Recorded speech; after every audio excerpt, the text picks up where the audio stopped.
Diamond Jubilee of Her Majesty the Queen. She's quite fond of Vulcan. One of her corgis is even called Vulcan. It's actually a Dachshund corgi cross, otherwise known. Here she comes, from our left. So look left and behind, and here she is, the wonderful Avro Vulcan XH558.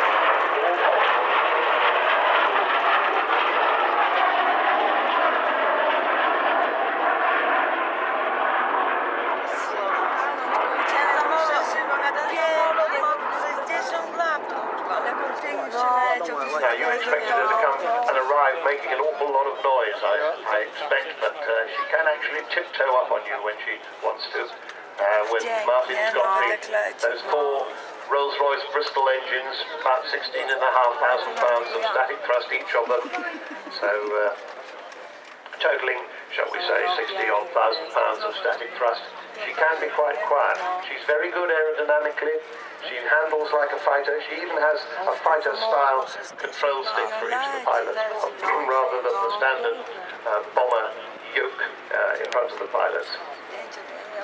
She was, of course, originally designed to carry the British nuclear deterrent until submarine-launched missiles came along and the Vulcans lost their awesome responsibility of providing a quick reaction alert and instead became tactical, low-level, conventional bombers.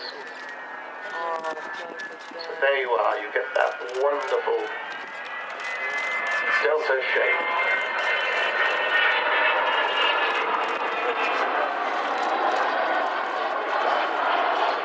Now there is still in existence a piece of paper dating from 1946 when Roy Chadwick, the man who designed the Lancaster, first drew that shape.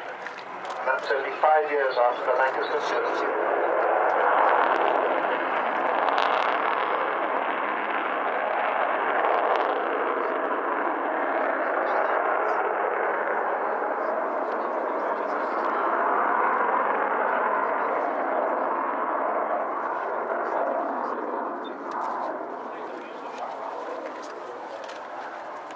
So, 30 years ago, right at the end of Vulcan's service career, she was drafted in to change the course of the Falklands War. And Martin Withers is flying today, incidentally, with Bill Ramsey, Flight Lieutenant Bill Ramsey, the other pilot, and the third man of the crew, the air electronics officer, Bill Davies. Martin Withers took Vulcan 607 down to the Falkland Islands with 21 1,000-pound bombs in his bomb bay. And he dropped them all, and 2 of them hit the runway at Port Stanley. That was about par for the course. These were dumb bombs, more or less unchanged since the days of the Second World War. Bomb bay is opening, so if you look underneath the aircraft now, you see that huge bomb bay. That was the bay that carried those 21 1,000-pound bombs. That's about roughly 10 tons of payload, and it was the longest bombing raid in history at the time. It was as far as going from here to Santiago in Chile.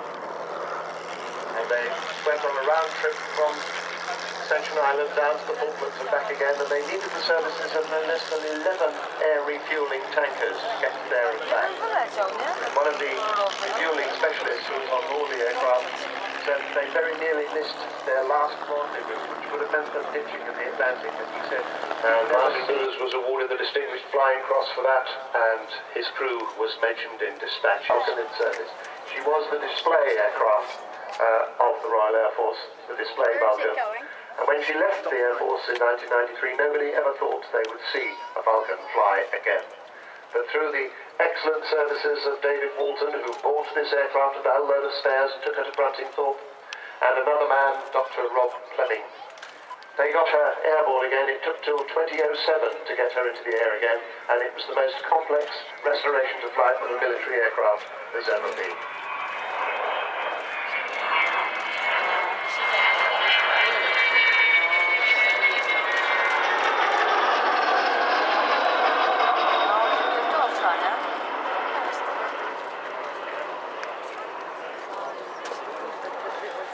So when she first flew again in 2007, she made herself ready for a display season in 2008. And the famous Vulcan effect was born when airshow organisers began to discover that if you had the Vulcan at your show, you increased your gauge by something like 20%.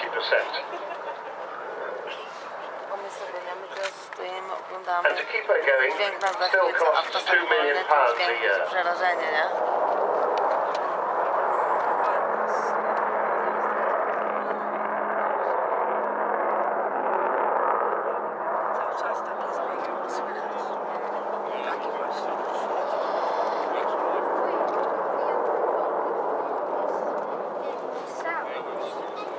And there you are, that's the famous Vulcan howl. Tell your grandchildren, maybe they're here today, that you heard the Vulcan howl. I don't think anybody quite knows why it happens. It's to do with the air intakes and those engines buried deep in the wings and two engines sharing one air intake. But it varies with the weather. You don't always hear it, but we heard it today, the Vulcan howl.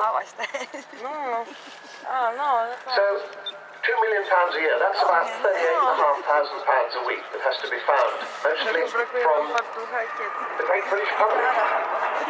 There's been a lot of support from the aviation industry,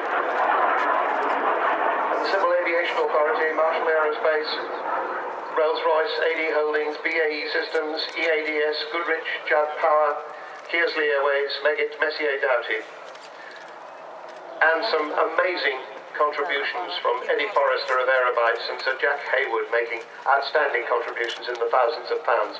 But mostly, as I say, from the great British people, from you.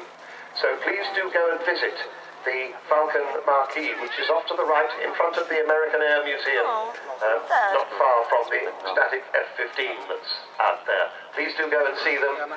Perhaps join the club, it's the biggest supporters club in the world for an aeroplane, we think.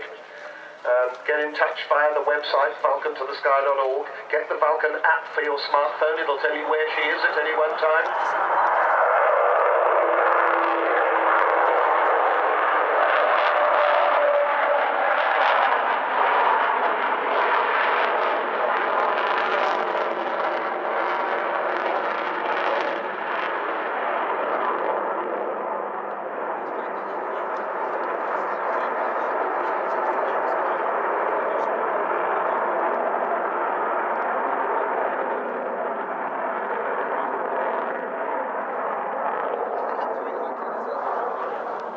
Well, there you've got a second go at the Vulcan hull.